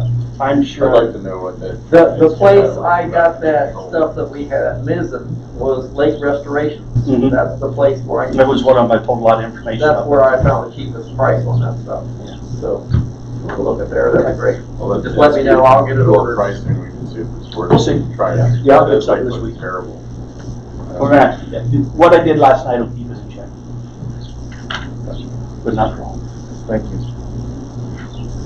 Stuff nasty. I don't wanna move the other way. And I'm thinking, we need to figure out how to get some of those frogs out of there, man, there's some big ones. My son can take care of that. I'm kinda looking for frog legs. This kid doesn't do that anymore, do they? I like it. Oh, Yeah, yeah. I love giggling with his beard. Yeah, let's see what it costs. If we can maybe we get links to help us with it. Cause it's just. We don't want it to spread, that's the. No, we don't want it to spread. The geese is another problem. I mean, we're gonna have to be a little more aggressive on them this year. We are reapplying for that permit again. Oh, well, we will, at the end of the year. Yeah, we're gonna get a little more aggressive on trying to do Yeah. a little bit. Control them, yeah. It's, every time I'd see one, there's like somewhere where you can't really get a safe shot at them, and they're pretty crafty. Because the amount of goose poop up on the whole dam. Yeah. Some of those nets, like the Pink Panther, a gun and shot and waits and the net goes out. We're gonna just have a roundup. We'll put Rex in charge. All right, movie licensing. So I think this come about the beach, or somebody at the beach wanted to have a movie night. It was recommended that you have to get a license to show movies. I don't know, that's about the extent of my legal knowledge.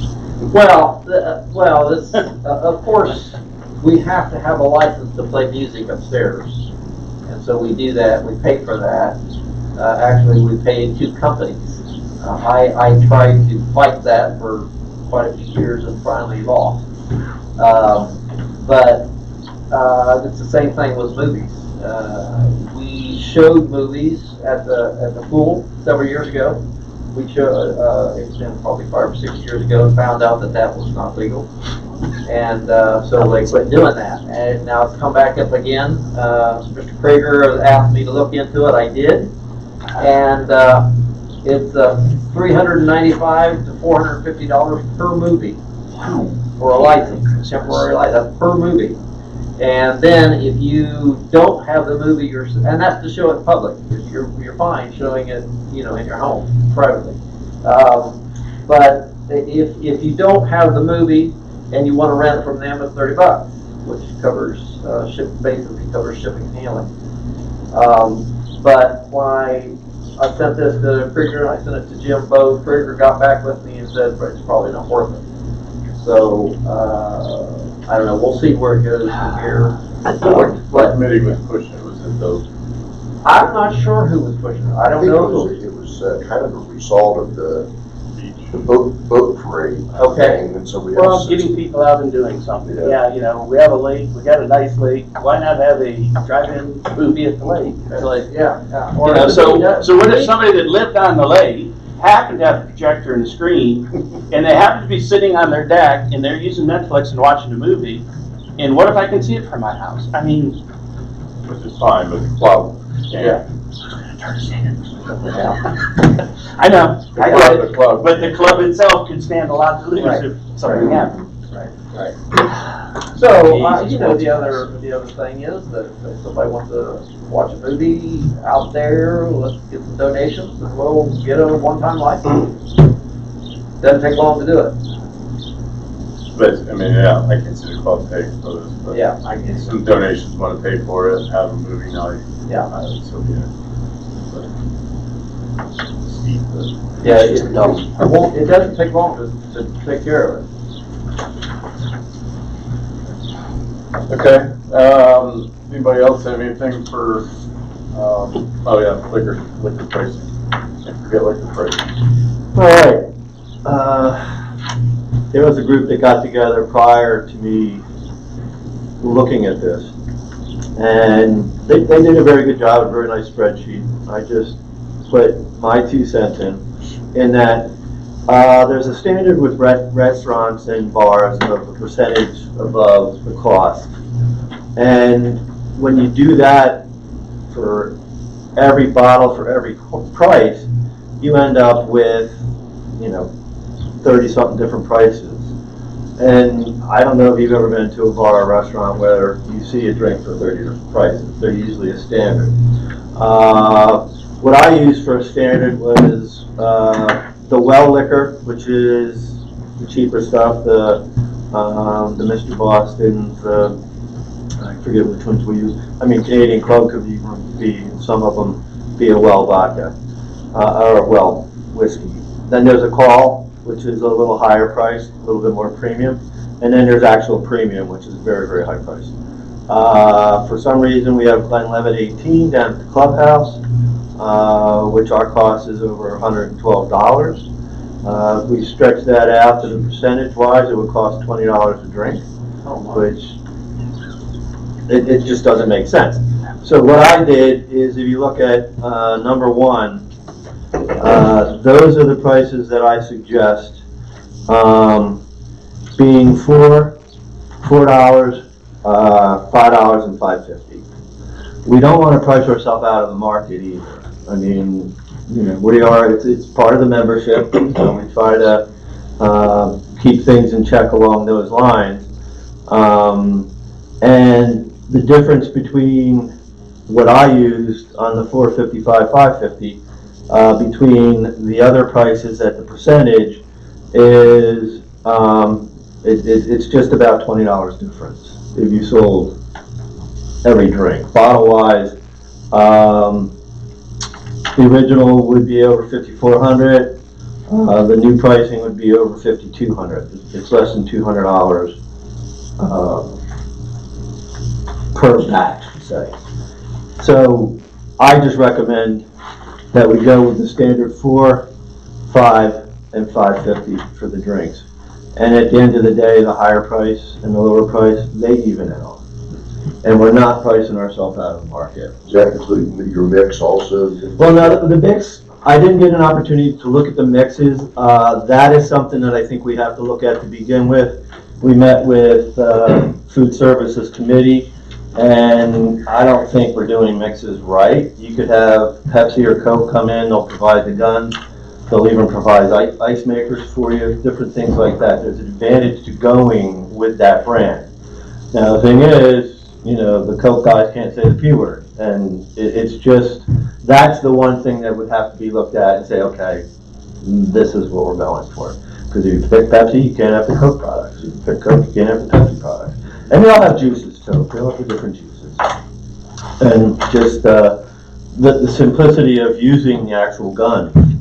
I mean, the only one at the clubhouse, all they use that for is water. There's nothing else in there. You know. Now, there's different ways of storage too. The old Pepsi kegs are like the sixfuls that you see with the beer, and they can be cumbersome. But John Blankenship was saying that they have pouches now that are a lot smaller and easier to handle. So I think that's something that we really should look into to see if it pays to have Coke or Pepsi come in, take a look at it, and see what they have to offer. We had Pepsi years ago, and then when we switched to Coke, we had so much problem with Coke people. Okay. That we switched back to Pepsi. Which we've had ever since. Now, I don't know whose preference is what, because I don't mix drinks, but I mean, we can go any route you want to there. They do have the gun down there. We do have the ability for the mix. We got a whole bunch of mix going to waste in here, which may be all bad. Yeah. You know, in the boxes. Soda goes bad. Yeah, and so, yeah, however, whatever your route you want to go with that. Well, I guess I gotta sit down and talk to you about distribution too. Okay. I guess we use Giant Eagle for a distributor. Mm-hmm. Are they the only game in town, or? I think you get assigned a distributor, and that's who you have to use. Yeah. Okay. That's my understanding. Okay. Yeah. Well, you know, Yeah, I'll ask around about that too, because, but the pricing, I think, is standard. it just looks a little high to me, but then again too, I don't know what comparison. I don't know that they can vary that wholesale pricing. I think it's pretty standard. I mean, you could ask, I'll talk to John about it. yeah, talk to John about it, but I'm pretty sure that's what you told us, that you get assigned a liquor, the wholesaler like Giant Eagle or whoever, and that, but the standard, fairly And standard. the most that a state store can work anything up to 6%. Okay. That's the top they can do. All right. At least that's what it was a couple of years ago. Yeah, no, that sounds right. And but it's also something too, whereas with our distributors for, you know, the beer, the wine, the liquor, a lot of times Seagram's will say, look at, you know, I'll give you a case for this amount as opposed to this amount. And depending on what our sales on this, if we can really get our hands around it, we can say, okay, that would be worth it. But a case of Glenlivet 18, no, that wouldn't work. You know, so there's different things I think we can look at. We did talk with Food Service Committee, and we did change the beer prices from $2.53 and $4. $2.50 is domestics, $3 is the Corona, and $4 is the Guinness and any of the craft beers that we bring in. And that's good. I mean, we're not pricing ourselves out on that. Chris has gotten less negative feedback. I won't say more positive, but I'll say less negative. So things are going along that way. And the other thing I'm looking to say, if we could use this proposal number 1 for the drink prices.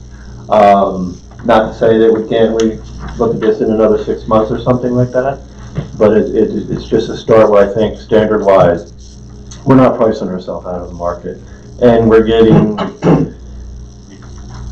one of the things, I don't know if anybody knows, Bombay Sapphire is a very nice gin, and we were charging $3.75 for that. Yet for the Canadian Club, that was $4.75. You know, and the prices are totally different. It's just, and then a rum and coke was $2.75, but a vodka and soda was 475. I mean, it was just, and it's just all based on strictly percentages, which it's not wrong, but you have to have that leeway in between.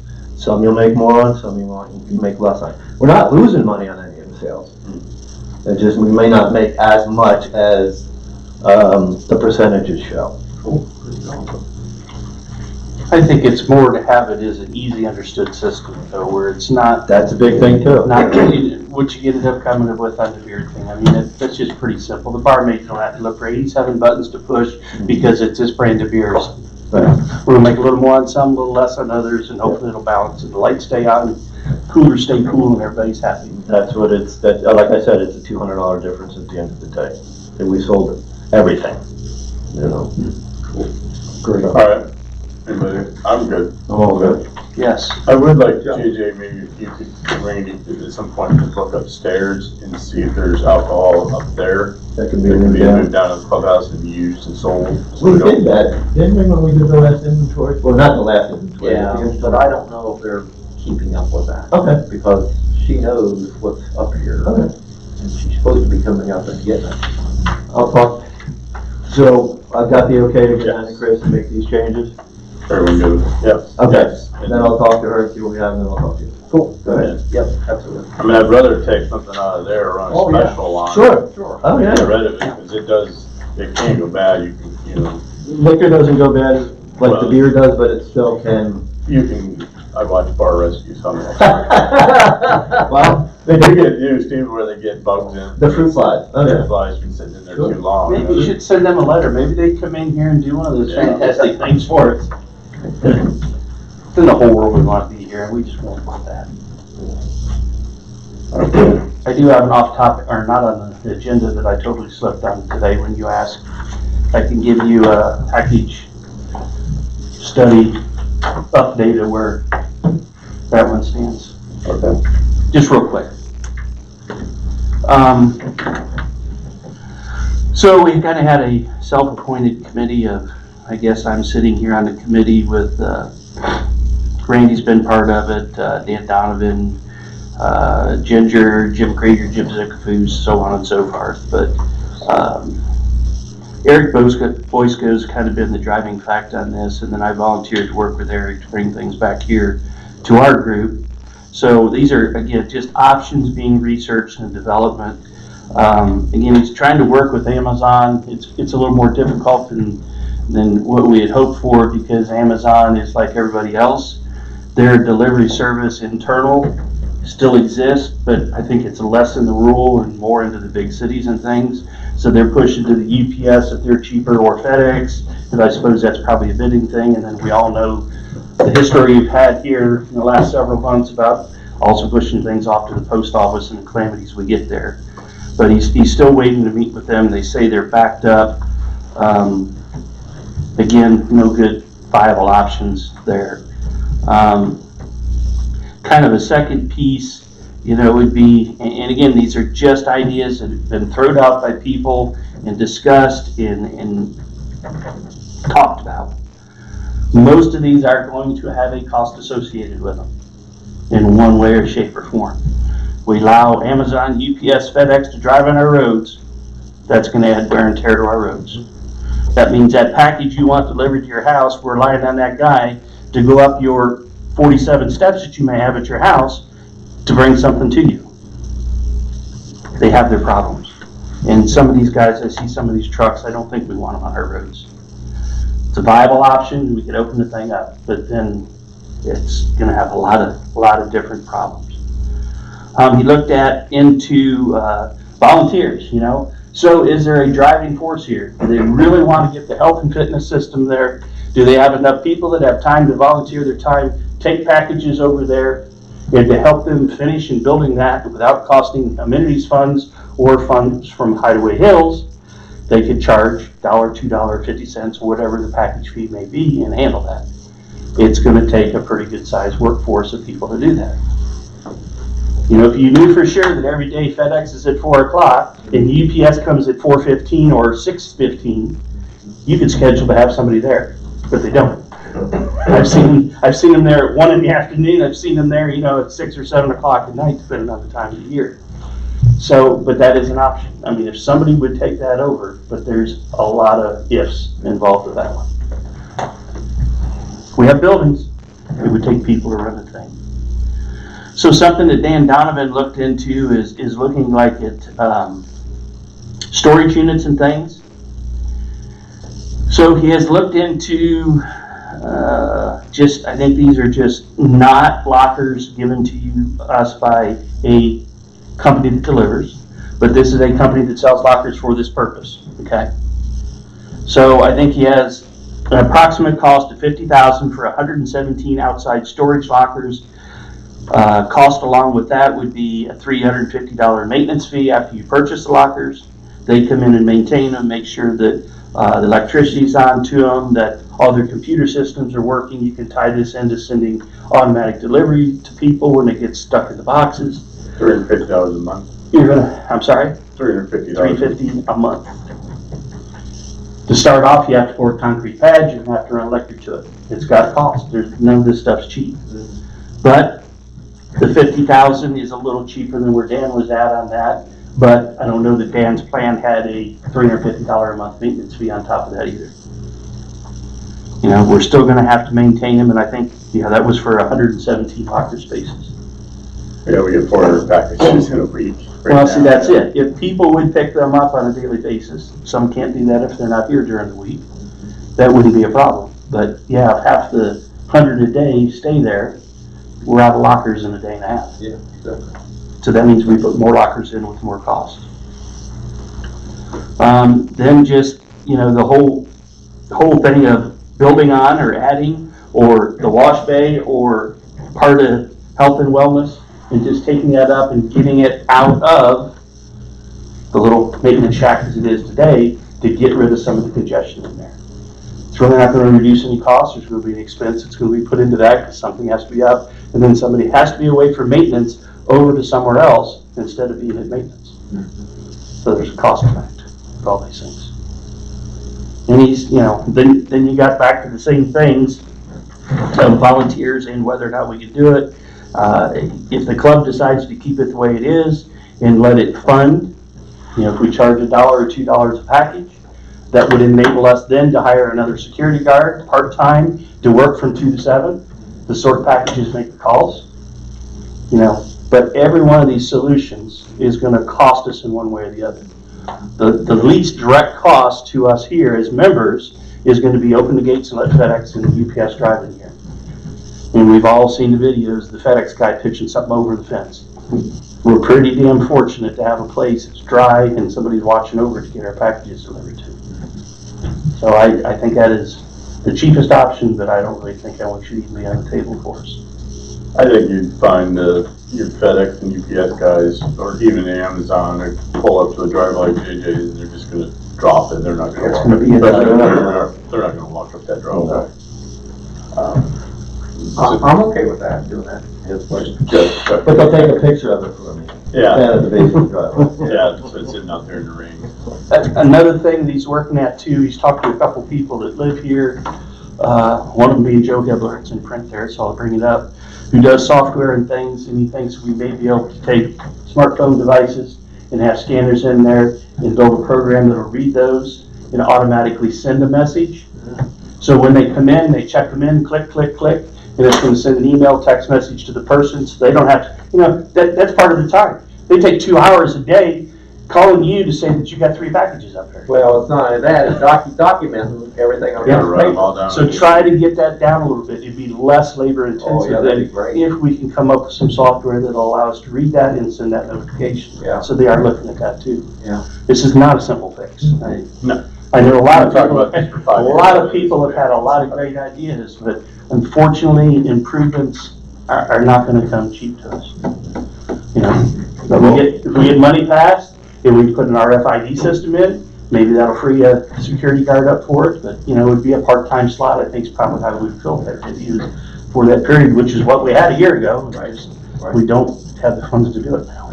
Sorry. Nick. I just would say that one of the negatives I've heard about as far as volunteers is the privacy issue. Yeah. So I know, there's problems with all of them, right? Yeah. But it's been brought up, so that's why Right. we wanna have the solution there.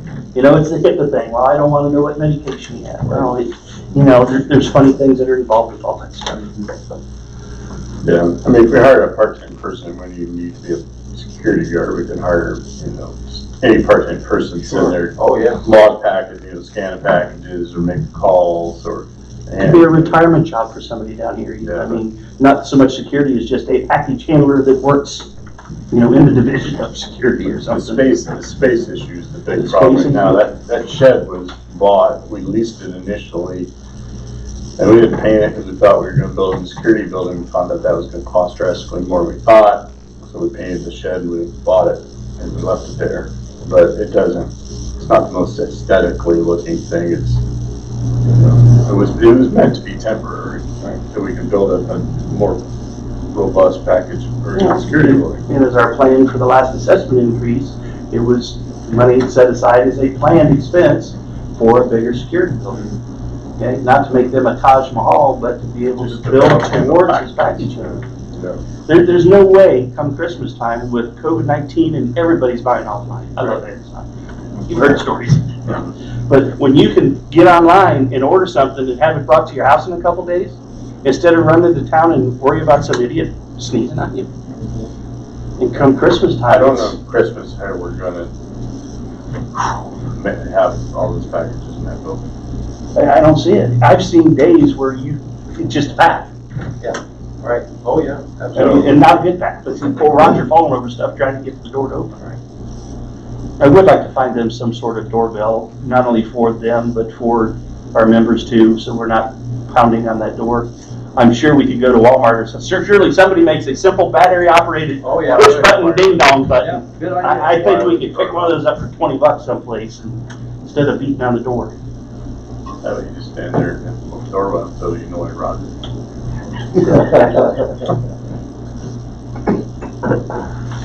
But again, it's something we're working on. We gotta keep working on this. This is not gonna be an easy fix, and it's not. We're going to need more storage before Christmas. I don't see any way to around that. So somewhere, if we're gonna continue on this path we're going now, we're gonna have to look at a cargo box. We're gonna have some sort of temporary storage, or we're not gonna be able to handle the flow, and we're gonna have people ship things to Lancaster, Logan, and you're gonna make a trip into town to a UPS FedEx store and pick them up there. And I sure like the idea of paying a couple bucks if I have to stay right here and run down and pick them up instead of having to go to town. Maybe people don't realize the convenience of having that safe and secure place to deliver your package, but. We're working on it. They're gonna go up a Thanks, driveway, Eric. and they're gonna stop and dump it, and you're gonna have, have that issue, so it's not an easy fix, and I would be scared to see a UPS truck in the winter going around the west side of the lake, and, people get stuck, or they get, can't get up the hill, and then they're stranded. It's just a whole lot of mess. They've tried it before. Right. Winter time, you'd make it up the hill, and you'd step out and just drop the package off, and this truck would be down in the lake. Yeah. Just slide right back in. So, Don't have time for that. Well, we had an Amazon truck stuff last I night. can imagine. Yeah, so snuck in the back gate, yeah. All right, anybody else got anything? Well, just on the, and I'm all for it. That's one thing where that's a service people need to pay for. But what would that do to your accounting system, Randy, if you had to? No, we figured we could handle that, Okay. Yeah. All right. we can handle that. And probably the simplest thing would just be a tracking method and add it to the monthly bill. Just put it, go into the database, in addition to their bill. Right. And it's somewhat, it does leave an option. I mean, you can go to town and not, but I think if you go to town to a FedEx store, they're making something for opening their doors every day too. And I don't think there's a FedEx store around. UPS, Yeah, UPS there is, I don't think there's a FedEx store around. No, there's not. Yeah. Not even, I think it's canals and buses. Okay, we'll get you more when we know more.